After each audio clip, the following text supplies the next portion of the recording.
हे तत्कालीन मुख्यमंत्री एकनाथ शिंदे साहेब आणि त्यांच्या मंत्र्यांचे घोटाळे आहेत। म्हणजे सत्ताधाऱ्यांच्याच काय काय गोष्टी आहेत त्या बाहेर येत आहेत। या सगळ्या लोकांवरून सरकार बॅकफूटवर जात असतानाच धनंजय मुंडेंचा राजीनामा, जयकुमार गोरेंचे एका महिलेला स्वतःचे नग्न व्हिडिओ पाठवणं असेल किंवा माणिकराव कोकाटेंची वादग्रस्त सदस्यता, ह्या सगळ्या मुद्द्यांवर जे सरकार कम्प्लिटली बॅकफूटवर गेलंय त्या सरकारला एक नवा मुद्दा पाहिजे होता, म्हणून त्यांनी औरंगजेब कबरीचा मुद्दा काढला। परंतु जे लोक फार कबरीवर बोलतात आणि ज्यांना फार आम्हीच कसे हिंदुत्ववादाचे पुरस्कर्ते आहोत आणि जे उद्धव साहेबांच्या बद्दल फेक नरेटिव्ह तयार करायचा प्रयत्न करतात, ते हे विसरतात की ते नेमके काय आहेत। कारण नितेश राणे ज्या आपल्या सागर बंगल्यावरच्या बापाच्या आशीर्वादाने आणि बाप दिल्लीतल्या बापाच्या आशीर्वादाने बोलतात, त्यांना हे माहिती असलं पाहिजे की नितेश राणेंचे तथाकथित आजोबा किंवा ही सगळी मंडळी नेमकी कोण आहेत, की औरंगजेबाच्या या वंशजाच्या मजारीवर रंगून येथे मोदीजी का फुले वाहत आहेत, ह्याच्यावर ते कधीच बोलत नाहीत। बरं, ही मजार जी आहे ही मजार औरंगजेबांचीच आहे, कारण याच्या मागे त्याच्या वंशजाची त्याच्या मागे एक फोटो आहे। हा फोटो नीट व्यवस्थित झूम करून घेतला की हा फोटो असा दिसायला लागतो। आता याच्यावर राणे बोलणार नाही, राणेंना जेवढा टास्क दिलाय तेवढा टास्क ते करतील। परंतु जे राणे फार काँग्रेस वगैरेवर थैथयाट करत होते त्यांना तो विसर पडलाय की 10 वर्ष काँग्रेसच्याच पायाशी लोळण घेत त्यांनी जी पदं मिळवली आणि आपला जुहूचा बंगला कमावला जो अनाधिकृत आहे, आणि जुहूच्या बंगल्याला वाचवण्यासाठी अविघ्न सोसायटीतली आपली पाप लपवण्यासाठी राणेंना भाजपचा आश्रय घ्यावा लागला। ते राणे आम्हाला शेंड्यावर शहाणे होऊन शहाणपण शिकवतात। या सगळ्यांमध्ये काल जो मुद्दा त्यांनी काढला होता त्यावर मी आता फार जाणार नाही, कारण मनीषा कायंदेंचं आधीचं म्हणणं काय होतं, मनीषा कायंदे त्यावर काय बोलत होत्या वगैरे हे सगळं आपण आधीही पाहिलेलं आहे। मात्र या संबंधाने याची गरज का पडते, हे प्रकरण काढायची गरज का पडते, कारण जेव्हा औरंगजेबचं प्रकरण काढलं जातं आणि औरंगजेबची मजार आम्ही उखडून काढणार आहोत असं ते सांगतात, त्यावेळेला त्यांना अपेक्षित असतं की आता विरोधक काहीतरी विरोध करतील। पण विरोधकांनी सांगितलं की अरे आमचं काय देणं घेणं आहे, वो थोडी हमारा चाचा भतीजा मामा काका कोई है, आपको करना है सो कर लो। आता विरोधकांनी मुद्द्यातली हवा काढली म्हटल्यावर काय करावं, तर नागपूरची दंगल करावी। नागपूरच्या दंगलीमध्ये जो माणूस पुढे आणलेला होता तो माणूस मायनॉरिटी डेमोक्रेटिक पार्टीचा सदस्य, नितीन गडकरींच्या विरोधात निवडणूक लढवणारा, हा गृहस्थ आधी भाजपच्या आणि फडणवीसांच्या किती संपर्कात होता हे आता इंटेलिजन्सने शोधून काढायचं त्यांना चॅलेंज आहे। त्यांना शोधून नाही मिळालं तर 8 दिवसात मी सगळे त्याचे पुरावे अजून देईन की ज्या माणसाला पुढे केलं ही सगळी दंगल वाढवण्यासाठी तोही पुन्हा भाजपचाच होता। ज्या अटकेत लोक आहेत ती सगळीच्या सगळी विश्व हिंदू परिषदेची कशी काय निघाली, म्हणजे जाणीवपूर्वक तुम्हाला वातावरण बिघडवायचं होतं। परंतु हे सगळं चालू असताना, हे वातावरण बिघडवताना त्यांच्या असं लक्षात आलं की अरे नाही, विरोधकांनी तर आपली सगळी पोलखोल करून टाकलेली आहे आणि आता काय करायचं, नागपूरची दंगल आपल्या अंगाशी येते असं वाटल्यावर, आय रिपीट वन्स अगेन, नागपूरची दंगल भाजपा आणि सत्ताधाऱ्यांच्या अंगाशी येते असं वाटल्यावर यांना शिळ्याकडीला ऊत आणणं भाग होतं। आणि त्या शिळ्याकडीला ऊत आणण्यासाठी मग औरंगजेब प्रकरणावर तब्बल 1300 मतांनी आघाडी घेत त्यांनी जुनच प्रकरण उकरून काढलं। मला वाईट वाटतं या गोष्टीचं की खरंच कुणाच्याही घरातलं लेकरू असं जाऊ नये, आणि तसं जात असेल तर हे दुःख आहे। या दुःखावर या लेकराच्या आईने स्पष्टपणे सांगितलं की आमचं काही म्हणणं नाहीये, पण तरी सुद्धा या सगळ्यांच्या संबंधाने वडिलांनी काही तक्रार करायची ठरवली। ती खरं तर प्रेयर आहे, जुन्या एका याचिकेला आमची प्रेयर टॅग करा म्हणून, तर त्यांनी ती करावी, ती करण्याला पण हरकत नाही, त्यांनी ती केली पाहिजे, कारण त्यांना न्याय मागण्याचा अधिकार आहे। परंतु एखाद्याच्या दुःखाला आपलं राजकीय भांडवल म्हणून वापरणारी भाजपा किती नीच आणि कपटीपणाचं राजकारण करते हे फार स्पष्ट आहे। हे इतकं नीच आणि पाताळयंत्री राजकारण करणाऱ्या भाजपापासून या लेकराच्या आईवडिलांनी सावध राहिलो पाहिजे की तुमच्या लेकराला न्याय देण्यासाठी नाही तर तुमचा वापर करून स्वतःची राजकीय पोळी भाजून घेण्याचा वापर इथं गलिच्छ भाजपा करत आहे। आता याच्यावर फार घसेफोड करणाऱ्या एक बाई विचित्रपणे किंचाळत होत्या। बाईंचा तसा तो नाद आहे, बाई तशाच वागत राहतात, बाईंच्या स्वभावाला औषध नाहीये। परंतु मी अत्यंत नम्रपणे आणि जबाबदारीने सांगितलं पाहिजे, काल सोशल मीडियावर खूप धुमाकूळ चालू असताना अनेक लोक म्हणत होते की झोपडपट्टीतली भाषा वापरली, झोपडपट्टीसारखं बोललं जातंय। परंतु अत्यंत विनम्रतेने सांगितलं पाहिजे की झोपडपट्टीला सुद्धा एक क्लास असतो। झोपडपट्टीतली लोक काबाड कष्ट करतात पण ती प्रामाणिकपणे स्वतःची रोजीरोटी मिळवतात। झोपडपट्टीतली लोक भलेही गरीब असतील परंतु ती लोक आपलं इमान विकणारी नसतात। त्यामुळे कृपया वाघबाईंबद्दल बोलताना झोपडपट्टीचे उदाहरण कुणी देऊ नयेत। आता ह्या बाई कोण आहे ज्या फार म्हणतायत की मी लढले, मी संजय राठोडच्या साठी लढले। माझं त्यांना सभागृहाच्या बाहेरून का बरं, तर त्याचं कारण आहे। सभागृहामध्ये ज्यांना आम्ही सदस्यत्व दिलं त्या महिला आता बऱ्यापैकी जिकडे खवा तिकडे थवा असं म्हणत त्या उडून भूर झालेल्या आहेत। आणि प्रामाणिक पुरुष सदस्य ज्या वेळेला बोलतात त्यावेळेला भाजपा बायकांच्या आडून नथीतून तीर मारण्याचा प्रयत्न करतं आणि मग भाजपा बायकांच्या आडून व्हिक्टिम कार्ड खेळायचा प्रयत्न करतं। त्यामुळे भाजपाला उत्तर देण्यासाठी मला इथे पत्रकार परिषद घ्यावी लागेल। काल त्या विचित्र बाईने किंचाळत असं सांगितलं की उद्धव ठाकरेंनी क्लीन चिट दिली का नाही ते विचारा, उद्धव ठाकरेंना विचारा तुम्ही। खरं तर या बाई कधी काळी उद्धव ठाकरेंकडेही पक्षप्रवेशासाठी अगदी गडबडा लोळत आल्या होत्या, तर तो संदर्भ आता मला काढायचा नाहीये। परंतु ज्यांना वाटतंय की उद्धव ठाकरेंनी क्लीन चिट दिली, जर तुम्ही त्या क्लीन चिटला प्रमाण मानून देवेंद्र फडणवीस यांनी संजय राठोडांना मंत्री केलं असेल तर वाघबाईचा नेता देवेंद्र फडणवीस खरा असेल। आणि जर देवेंद्र फडणवीस खरे असतील तर याचा अर्थ असा आहे की वाघबाई भटक्या विमुक्तातल्या एका नेत्याचं राजकीय आयुष्य उद्ध्वस्त करत होत्या।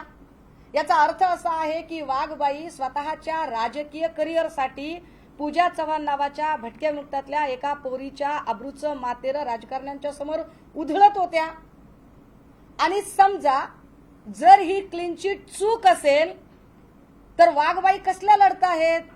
लढण्यासाठी लगेचच भाजपच्या सदस्यत्व पदाचा सुद्धा राजीनामा देऊन आमदारकी तर तोंडावर फेकून मारली पाहिजे आणि भाजपने संजय राठोडची केस पुन्हा एकदा रिओपन केली पाहिजे। का मंत्री म्हणून घेतलं? ज्या अर्थी मंत्री म्हणून घेतलं त्या अर्थी तुम्हाला तो योग्य वाटत असेल आणि योग्य वाटत असेल तर तुमचं नक्कीच तुम्ही भटक्या विमुक्तातल्या एका नेत्याचं राजकीय आयुष्य उद्ध्वस्त करण्याचा प्रयत्न करत होतात। आता हे बोलायला का जागा आहे की त्या कशा उद्ध्वस्त करतात आयुष्य, तर मी काही आपल्याला गोष्टी दाखवल्या पाहिजेत। पुण्यामध्ये आमचे उपनेते रघुनाथ कुचिक जे आहेत, रघुनाथ कुचिक यांच्या संदर्भाने वाघबाई फार अक्राळ विक्राळपणे ओरडायला लागल्या, बोंबलायला लागल्या आणि त्यानंतर या संदर्भात जी पीडित तरुणी आहे असं दाखवलं गेलं त्या तरुणीने स्वतः माध्यमांच्या समोर येऊन, पोलीस स्टेशन समोर येऊन हे स्पष्ट केलं की मोहम्मद अहमद अंकल उर्फ चाचा आणि चित्रा वाघ यांनी हे प्रकरण घडवून आणलं। तसंच चित्रा वाघ यांनी सादर केलेले मेसेजचे पुरावे खोटे असून विशिष्ट यंत्रणा वापरून माझ्या मोबाईलवरून कुचिक आणि कुचिक यांच्या मोबाईलवरून मेसेज येत असल्याचं दाखवलं। या सगळ्या आपल्याच माध्यमांनी केलेल्या त्या पीडितेच्या बातम्या आहेत। आपल्याला गोव्यात आणि मुंबईत चित्रा वाघ यांच्या मदतीने डांबून ठेवल्याचा आरोप पीडितेने केला। पोलिसांना विशिष्ट जबाब द्यायला चित्रा वाघने आपल्याला भाग पाडलं असं या जबाबामध्ये ही मुलगी सांगते।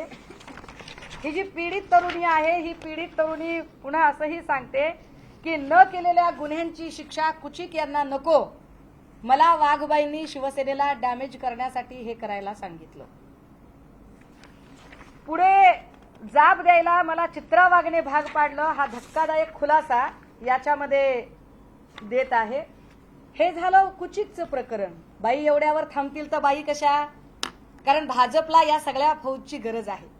भाजपला हे सगळे सदा, गुना, रूपा, चित्रा हे सगळे लोक भाजपला लागतात. कारण भाजपची अडचण काय आहे? भाजपचे जे हार्डकोर आरएसएस आहेत ते इतक्या गलिच्छ पातळीवर उतरत नाहीत. मग त्याच्यासाठी त्यांना बाटगा अधिक कडवा असतो असं म्हणत बाहेरून इम्पोर्ट केलेली लोक लागतात. हे इम्पोर्ट केलेल्या लोकांमध्ये मग त्यांनी अजून एक नाव पुढे आणलं, ते होतं महबूब शेख. आणि महबूब शेखला मग त्यांनी फार बेजार करायचं सुचलं. महबूब शेखच्या संदर्भाने अनेक म्हणजे महबूबने अत्याचार केला नाही ह्या माध्यमातल्या बातम्या तर सोडा, या सगळ्या माध्यमांमधल्या बातम्या तर सोडा, परंतु माझ्याकडे काही एफआयआर कॉपीज आहेत आणि या एफआयआर कॉपीज मधली मी एक माहिती वाचूनच दाखवली पाहिजे की महबूब शेख याच्यावर जे आरोप झाले होते त्याच्यामधली जी पीडित आहे, मी नाव आणि तपशील वगळते जाणीवपूर्वक, मला त्या महिलेच्या सुरक्षेची काळजी आहे म्हणून, आणि फक्त त्यातला काही मजकूर वाचते की त्यानंतर घाबरलेल्या अवस्थेत मी हॉटेलात जाऊन झोपी गेले व माझ्या रूमचे दार नदीमने बाहेरून लावून घेतले. औरंगाबादला रात्रीच्या वेळी आम्ही पोहोचलो. 23/12/2020 रोजी लकी ज्यूस सेंटर चिश्तिया चौक येथे नदीमने मला बळजबरी बोलावून घेतले आणि जर तू हे केलं नाहीस तर तुला आणि तुझ्या परिवाराला कायमचं संपवून टाकेल असं म्हटलं. त्यानंतर दिनांक 25/12/2020 रोजी दुपारी 1:30 वाजता नदीमने फोन करून हिमायत बाग इथल्या डिलाईट ज्यूस सेंटरमध्ये भेटायला बोलून महबूब शेख विरोधात तक्रार दाखल करायला मला सांगितली. मी महबूबला ओळखत नव्हते तेव्हा नदीमने मला मोबाईल मधला महबूब शेखचा फोटो काढून दाखवला. मी खूपच घाबरलेली होते. माझी आणि महबूबची ओळख नव्हती. मला तो फोटो खूप वेळा दाखवण्यात आला. पुढे काय केले त्यांनी? 31/12/2020 रोजी 7:30 वाजता नदीमने फोन करून सांगितले, तू ज्याच्यावर तक्रार केली तो राष्ट्रवादीचा खूप मोठा नेता आहे आणि आता तू माघार घेऊ शकणार नाहीस, त्यामुळे तू तात्काळ हाजी अली फंक्शन हॉल समोर ये. तेथे मी पांढऱ्या रंगाची गाडी घेऊन तुला जाण्यासाठी थांबवली आहे. मी दौलताबादला थांबलो आहे, तू गाडीत बसून तिथं ये. मी त्याप्रमाणे आहे त्या कपड्यावर गाडीत बसून दौलताबादला गेले. तिथे दुसऱ्या गाडीत नदीम शेख, रियाज शेख, विशाल ड्रायव्हर हे होते. ते मला गाडीत बसून अहमदनगरच्या संकेत हॉटेलला घेऊन गेले.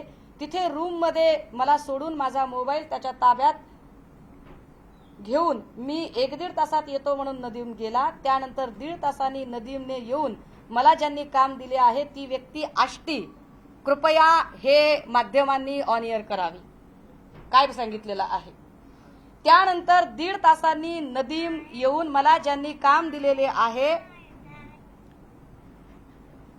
ती व्यक्ती आष्टी, जिल्हा बीड येथील असून आपल्याला आष्टी येथे जायचे आहे म्हणून एका नवीन पांढऱ्या कारमध्ये बसून घेऊन गेला. आम्ही 5:30 वाजता आष्टी येथे कृष्णा हॉटेल येथे थांबलो. त्यानंतर दिनांक 1 जानेवारी 2021 सकाळी 10 ते 10:30 वाजता नदीमने तेथे आलेल्या लोकांची ओळख करून देऊन त्यापैकी एक सुरेश धस साहेब यांची ओळख सांगून, पुन्हा एकदा वाचू. त्यानंतर दिनांक 1 जानेवारी 2021 सकाळी 10 ते 10:30 वाजता नदीमने तेथे आलेल्या लोकांची ओळख करून देऊन त्यापैकी एक सुरेश धस साहेब यांची ओळख सांगून हे येथील आमदार आहेत, तसेच हे मंत्री सुद्धा राहिलेले आहेत व ही हॉटेलं सुद्धा यांचीच आहेत अशी ओळख करून दिली. आणि त्यांच्यासोबत असलेल्या दुसऱ्या व्यक्तीचे नाव जिया बेग असे सांगितले. त्यावेळी सुरेश धस, ते आणि आम्ही दुसऱ्या गाडीत असे त्यांच्या पाठीमागे आष्टी येथील एका पहिल्या मजल्यावर असलेल्या एका पत्रकाराच्या फ्लॅटवर गेलो.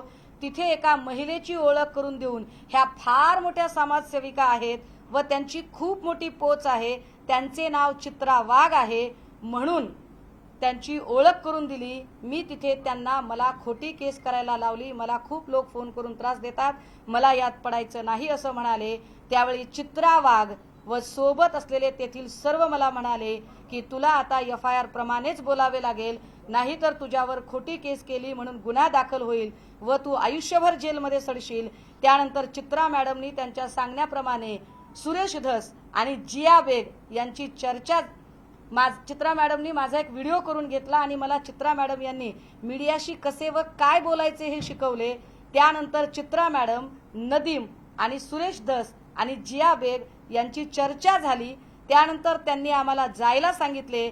त्यावेळी मी चित्रा मॅडमला तुमचा मोबाईल नंबर द्या असं म्हटलं, तेव्हा तिने नंबर दिला नाही व म्हणाल्या लक्षात ठेव, यानंतर मी तुला यापुढे कधीही ओळखणार नाही।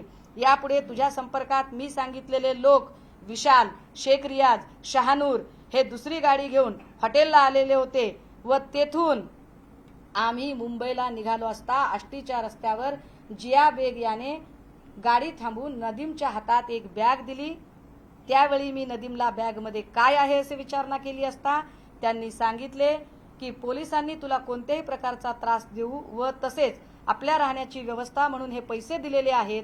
मी फसत चालले होते हे मला कळत होते, परंतु मी नदीमच्या, चित्रावागच्या जाळ्यात अडकल्यामुळे व जिवे मारण्याच्या धमकीमुळे, व्हिडिओमुळे, गुंडांमुळे मला त्यांच्या सांगण्यानुसार वागावे लागत होते। मी आहे त्या कपड्यावर आल्यामुळे नदीमने माझ्यासाठी कपडे घेतले। त्यानंतर माझे येथे गेटवे ऑफ इंडिया जवळ असलेल्या एका हॉटेलवर थांबलो। तेथे विशालने मला दाखवले की हे बघ, महबूब शेख एका बाईटमध्ये रडत आहे, हे तेच आहेत ज्यांच्यावर तुला अजून जबाब द्यायचा आहे, म्हणून नदीमने मला मारहाण केली। ही एफआयआर कॉपी।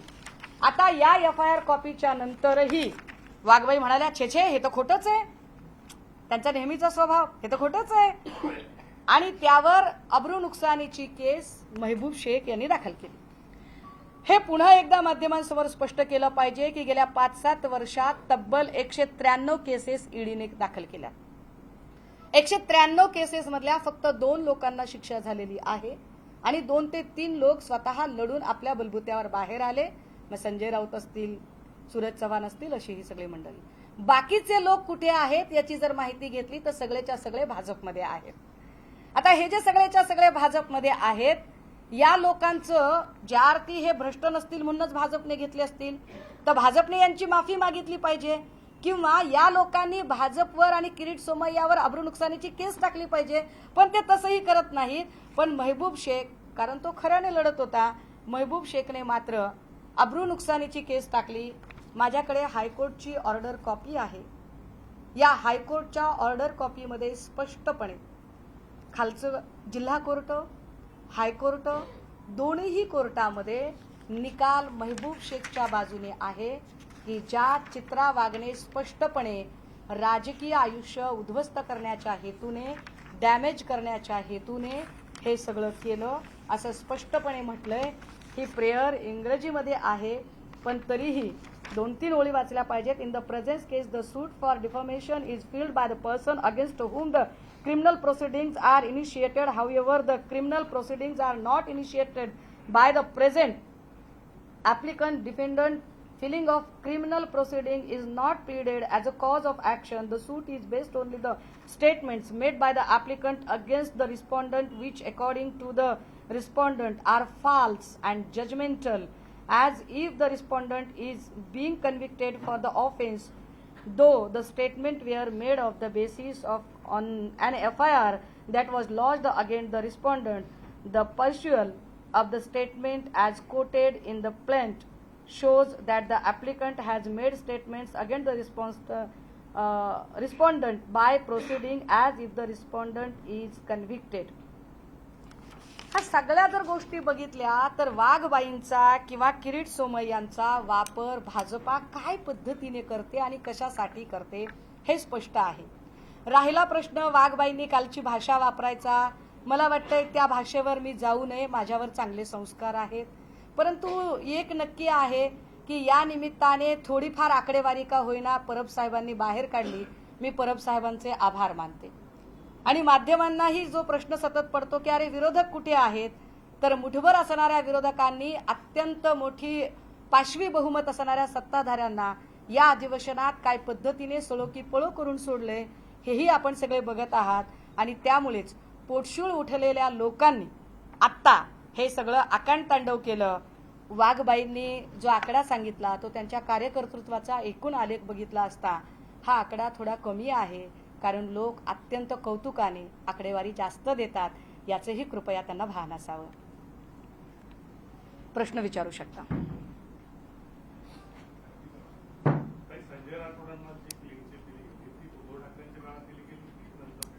मी हे पुन्हा एकदा स्पष्ट केलं पाहिजे. निवृत्त न्यायाधीशांची जी कमिटी होती त्या कमिटीने जो रिपोर्ट दिला होता त्या रिपोर्टमध्ये निर्दोष आहेत असं सांगितलं होतं. ते निर्दोष आहेत असं निवृत्त न्यायाधीश कमिटीने सांगितल्यानंतर सुद्धा उद्धव साहेबांनी तो राजीनामा घेतला होता. आता जर उद्धव साहेबांनी तो राजीनामा घेतला तर भाजपने पुन्हा त्यांना सत्तेमध्ये का सामावून घेतलं? भाजपने कोणत्या आधारावर घेतलंय? त्या क्लीन चिटच्या आधारावर जी निवृत्त न्यायाधीशांच्या समितीने दिलेली आहे त्याच्यावर? तर याचा स्पष्ट अर्थ आहे की वाघबाईने एका माणसाचा राजकीय आयुष्य उद्ध्वस्त करण्याचा प्रयत्न केला. आणि जर वाघबाईचं म्हणणं खरं असेल तर भाजपा खोटारडी आहे. भाजपाने केस रिओपन करावी. भाजपा फार सत्याची वाली असेल तर भाजपामध्ये हिंमत असेल तर त्यांनी ती केस रिओपन केली पाहिजे.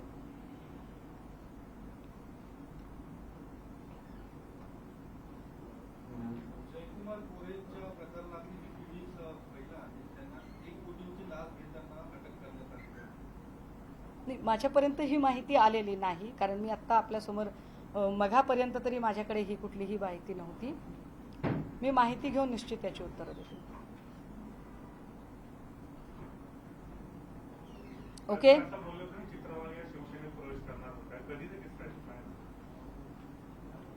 हे बहुतेक त्यांना जेव्हा काहीतरी त्यांच्या नवऱ्याने काय ती 1 लाख रुपयाची लाच वगैरे घेतली तेव्हाचा आहे. आणि त्यांना संताप होतो. म्हणजे त्यांना असं वाटतं की त्यांच्या नवऱ्यावर जरी लाच खाण्याचे जरी आरोप झाले तरी किमान 1.5 कोटीचे तरी झाले पाहिजे ना. म्हणजे 1 लाख म्हणजे फारच चिंधीगिरी वाटते. ते 1 लाखाच्या आकड्यामुळे पण कदाचित त्या फार चिडलेल्या असतील, असू शकतं. मग 10-5 कोटीची लाच असेल तर माणसाला जरा सायझेबल अमाऊंट वाटते. 1 लाख म्हणजे मला वाटते वाघबाईंच्यासाठी एकदमच चिंधीगिरी वाटली असेल. Okay, thank you.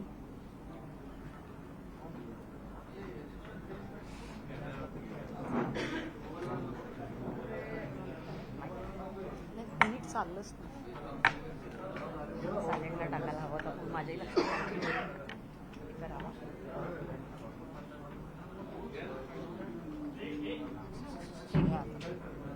झालं ते.